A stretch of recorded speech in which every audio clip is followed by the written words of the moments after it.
Hello, everyone. This is ex-Bethelite Marcus Vaughn, and the lovely young lady I have next to me is soon-to-be ex-pioneer Dwina here. You want to Hello, say? everyone. Now we're out here going for a nice walk, and you can see it's a beautiful day in New York. This is New York City, but there are parks that are so big, it surprised both of us how big this park is. I don't know if you guys can see here, but across the street, across this pond rather, all that is the same park. It's all the same park. This park is gorgeous. So you got a mix of everything in New York. You do have big city, you do have a lot of traffic, but you also have nice parks, beaches, and really everything else.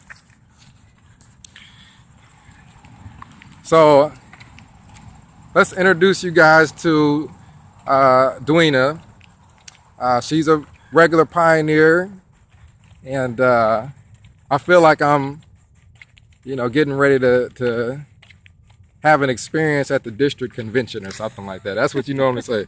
This is dwina, and she's a regular pioneer at the such and such congregation. dwina, how has regular pioneering strengthened your relationship with Jehovah? That's what this Would be an appropriate question. So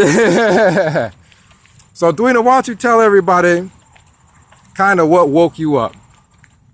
So my story is similar, very similar to most of the ones that I've heard or seen. But there's one thing that's a little bit different. I went for what I called a research weekend. I'm in a Portuguese congregation right now, and I wanted to take a little bit of time to make sure that the things that I was going to have to explain to someone in Portuguese, that I could understand it enough to dumb it down with a little bit of Portuguese that I know to be able to explain it to them in a way that they could understand. So I took 3 days to do some research just to make sure that I had it all right in my mind. Well, my research revealed that everything that I thought was true wasn't. And I just kept digging and finding and digging and finding and digging and finding things that I thought were right and that I was going to be able to prove were right, just to find out that all of them were wrong, according to secular history and historical research, because I decided I wouldn't use the Watchtower materials to do my research. I would just do the research secularly and historically, because, hey, the Bible can be proven secularly and historically, right? That's what I thought. And it can, but just not Watchtower's view of it. Now, you already had a little conversation with your mom about it, because you grabbed a bunch of publications, a bunch of books, and you didn't just do this at home. You were going to do some serious research. You went to a hotel or something like that? I called it a staycation. I stayed here in the city, where I was, but I just wanted to be able to do it quietly, no interruptions, several hours at a time, just completely dedicate this time to doing this research. So yeah, I got a hotel for 3 days in the city, and there was a library close by, a really good library that had all kinds of research materials. And so that's where I was, between the library and the hotel room.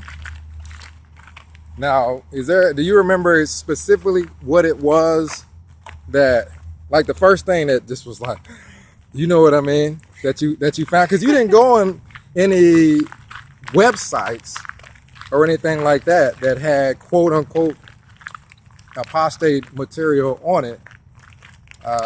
You didn't go anywhere where there were former witnesses telling their stories. Initially, no. My first bit of research was on 607 BCE. What made you even research that? People don't even think about 607. But that has a lot to do with 1914, and that was something that I knew I was going to have to explain in a Bible study. Oh. So if I couldn't get that right, then I was going to have a really hard time explaining the rest. Mm-hmm.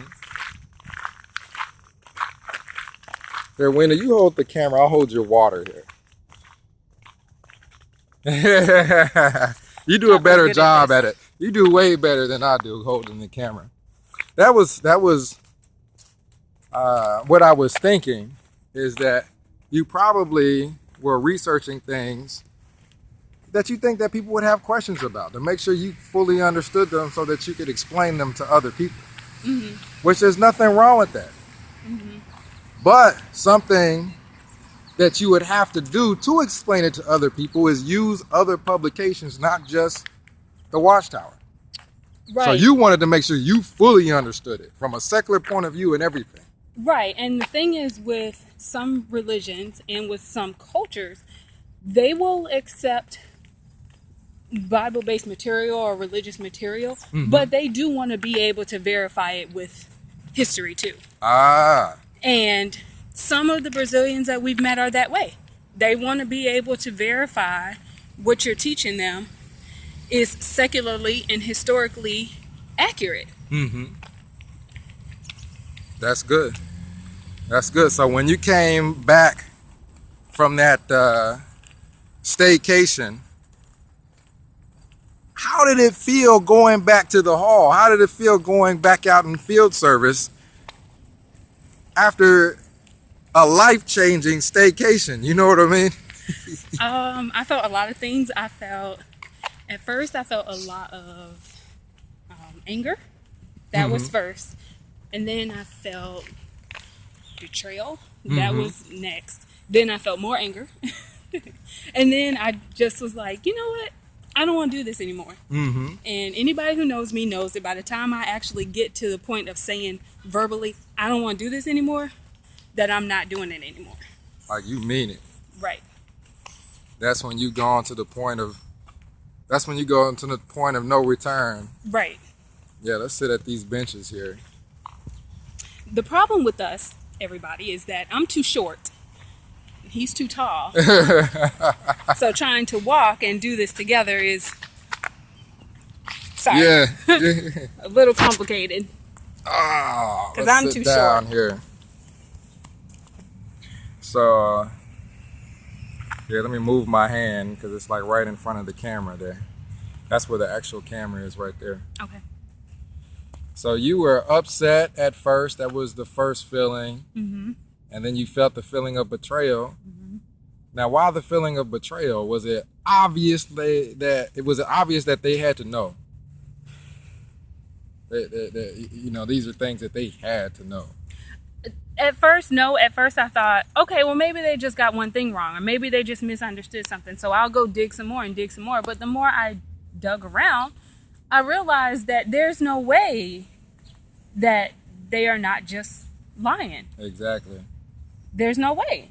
And so that's where the second bout of anger came from. Mm-hmm. Mm-hmm. I just felt like all this time we've been lied to, and we've been used, and we've been hoodwinked. Oh yeah.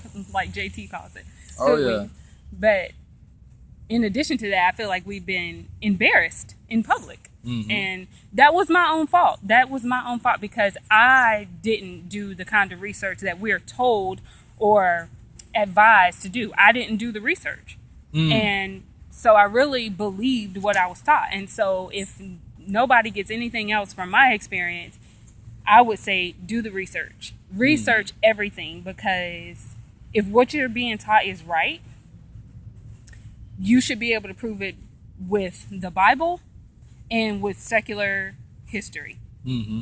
Mm-hmm. If it's a historical thing. If not, you should still be able to prove it with something other than the Watchtower and Awake magazines or Watchtower publications. Very true. Very true. Now, you didn't just think, now obviously you're smarter than the average person, but you didn't think that Satan just manipulated every other piece of information outside of the Watchtower library? I won't say that. I won't say that because that is what I thought for a long time. For a long time, I did think that every other religion and every other person who wasn't a witness or wasn't studying to be a witness was being manipulated by Satan or controlled by Satan somehow. I'll admit that. As long as y'all won't judge me about it. I think we all thought that at some point. But yeah, I did think that. I was taught to think that, and so I did. I believed it for a long time. So after the staycation, you felt betrayal, not just because of being lied to, and you also said that you felt used. And when I say used, you know, we both pioneered. So I know how it is when you spend long hours going from door to door. And all this time you've been thinking that you've been helping people. That's been the sole purpose. It was to be helping people get closer to God, whereas you would have been pushing them further away with the information. And I would have had a lot of apologies to make. I would have had a lot of apologies to make. With foreign language, you don't get, at least in our area, you don't get a huge amount of interest anyway. So that kind of helped me to avoid some of that. But I would have had a lot of apologies to make had I gotten responses that were typical in some foreign language fields. Now tell everybody how, I'm sitting on your jacket over here, tell everybody how our parents are virtually the same. Your mother is still in the organization. My mother is still in the organization. They both have similar personalities. Your father is not in the organization. My father's passed away, but my father wasn't in the organization either. And he's so happy that you're getting out. Ecstatic. Yeah, your dad is just waiting for you with open arms. Right. Not to belittle anybody else's dad, but I personally have the best dad in the world. So, not to offend anybody else with a great dad. They can share that spot, by the way. But yes, what you said is right. Our parents are so similar. I've never met anybody whose parents are as similar as ours. Our mothers, from what he says about his mother, our mothers are almost exactly the same person. We actually had to make sure we didn't have the same mom. Literally. We're like, wait a minute. Because my mother is not typically a researcher. She's just not. She does not enjoy reading, which is the exact opposite of your mom in that case. My mom reads some novels, not research, but she'll read some novels. And actually what she's doing more so now, not to be putting my mom's business out there, but she listens to books on tape. Okay. So I don't know if she does as much reading as she used to, but she listens to them while she's in the car. But as far as personality-wise, our moms are virtually identical. And then our dads, when I talk to your dad, it's like, man, he's cool. You know, it's like, and that's how my dad was. You just talk to him, and he tell it to you straight how it is. Straight how it is, not going the long way around the barn. That's how my dad was. Right. He tell it to you exactly how it was. Yep, that's how my dad is too, and that's one thing I appreciate about him. And it doesn't matter if it's good or if it's bad. My father is straightforward, and that is one thing that I really, really like about him, because you don't have to wonder, what is he thinking? What does he have on his mind? What is he gonna do next? You don't have to wonder that. And so that's something that I appreciate a lot. I mean, several things. But he is two things that he said that I was very happy about when I told him that I was leaving. One is, he said, one of the first things he said is, I'm so proud of you for how you're taking control of your life and doing something about what you found out. And the other thing that he said was, I'm so proud of you for not just believing what you've been told, but doing some research, finding out something, and then doing something about it instead of just letting it sit. Because honestly, going back to our moms, because my mom is not a researcher, she does not enjoy reading at all. I don't honestly feel like it's going to be research that gets her to come out.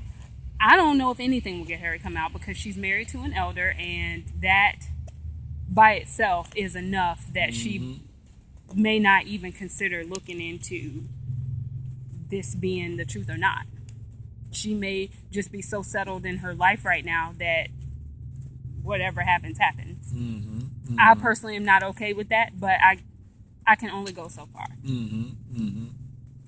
Yeah, that's she's probably just really content. She's got, an elder for a husband, and she's probably just content with that. And you also found out about all this stuff in, like, I guess the middle of the service year? Ish. And you talk about having, the ability to keep your promises with people, because you've promised, some of the people that are pioneers at your congregation that you're going to help them with their service time. And you found out about all this, and as stressful as it is to find out that everything that you've known, because I know exactly how it was with me. I was literally physically ill when I came back from Bethel. Physically ill because of the shock and the constant, continuous shock. See, this is not an organization where you're going to find out, not to beat on the Catholic Church, because the Catholic Church is actually doing something about the problem of pedophilia. But it's not just one thing that you find out with the organization. Like in my case, you find out about the United Nations being a member of something that you studied as a kid to be the beast. The organization that you were going to die for was a part of that for 10 years. That hits you.